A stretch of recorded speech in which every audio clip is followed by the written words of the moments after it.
In just 55 seconds, one of British television's most respected actors would transform from gracious guest to explosive adversary, unleashing a verbal assault that would leave Lorraine Kelly visibly shaken and questioning her own methods.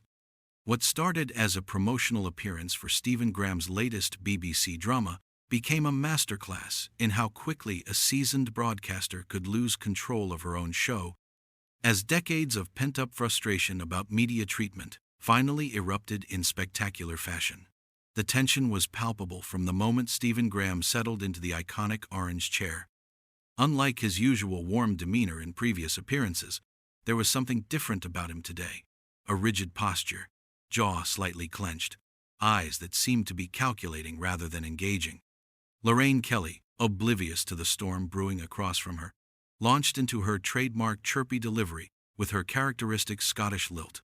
"Now, Stephen, lovely to have you back with us this morning. You're looking absolutely fantastic. And I have to say, the new series looks absolutely gripping." Lorraine beamed, her smile stretched wide as she shuffled through her notes. "But before we talk about your brilliant performance, I simply must ask you about those recent tabloid stories. Our viewers are dying to know. Is there any truth to the rumors about tensions on set?" Graham's expression darkened immediately. His fingers, previously relaxed on the armrest, now gripped the chair with white knuckles. "Lorraine, I came here to talk about the work, not to feed into tabloid gossip," he replied, his Merseyside accent carrying a warning edge that she completely missed. "Oh, come on now, Stephen."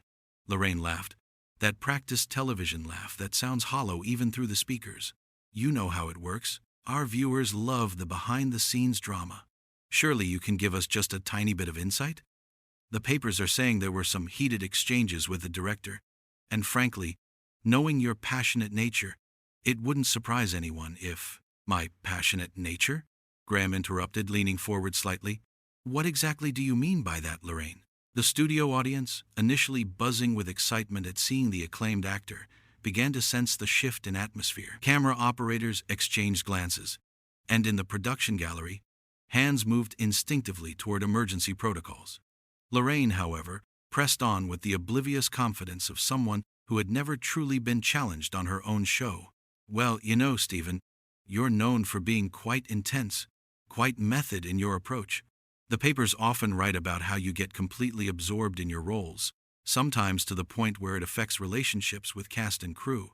I mean, that's just good journalism, isn't it? Giving people what they want to hear?" Graham's laugh was sharp, cutting.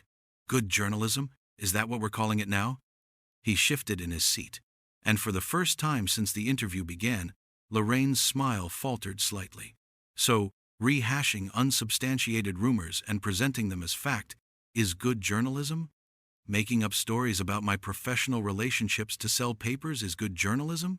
Now, Stephen, I think you're being a bit unfair," Lorraine replied, her voice taking on that condescending tone she reserved for guests who dared to push back.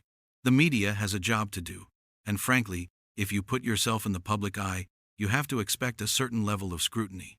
It comes with the territory, doesn't it? Part of the price of fame and all that." The words hung in the air like smoke from a fired gun. Graham stared at her for a long moment, his breathing becoming more measured, more controlled, the way actors breathe before delivering their most important lines. The studio lights seemed to intensify the tension, casting harsh shadows across his face as he processed what she had just said. "The price of fame," he repeated slowly, each word deliberate. "So, because I chose to become an actor, because I decided to tell stories for a living, I've somehow forfeited my right to privacy? My family's right to privacy? Is that what you're telling me, Lorraine?" Lorraine's media training kicked in, and she attempted to backtrack while maintaining her authority.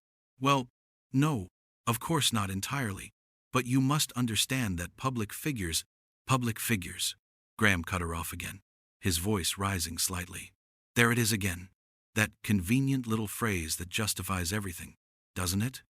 That lets you and your friends in the press off the hook for every invasion, every lie, every piece of character assassination you publish." The camera operator zoomed in slightly on Graham's face, catching the fire building in his eyes. This was television gold, and everyone in the studio knew it. Lorraine, however, seemed determined to dig herself deeper into the hole she had created. "Stephen, I really think you're overreacting here," she said, her voice taking on that patient, almost maternal tone that had irritated countless guests over the years. "I'm simply doing my job, asking the questions that our viewers want answered. If you can't handle a few simple questions about your professional life, perhaps you shouldn't be in this business." The audience gasped audibly.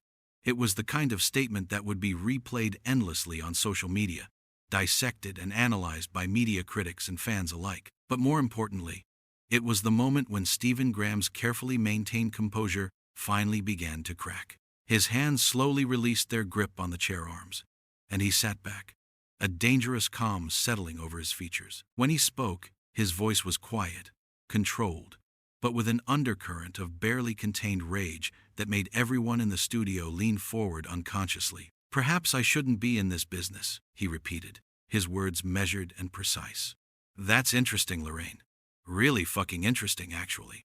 The swear word hit the morning television audience like a slap. Lorraine's eyes widened, and her hand instinctively moved toward her earpiece, no doubt receiving frantic instructions from her producer. But Graham wasn't finished. He was just getting started, and the look in his eyes suggested that Lorraine Kelly was about to face something she had never encountered before in her decades of broadcasting.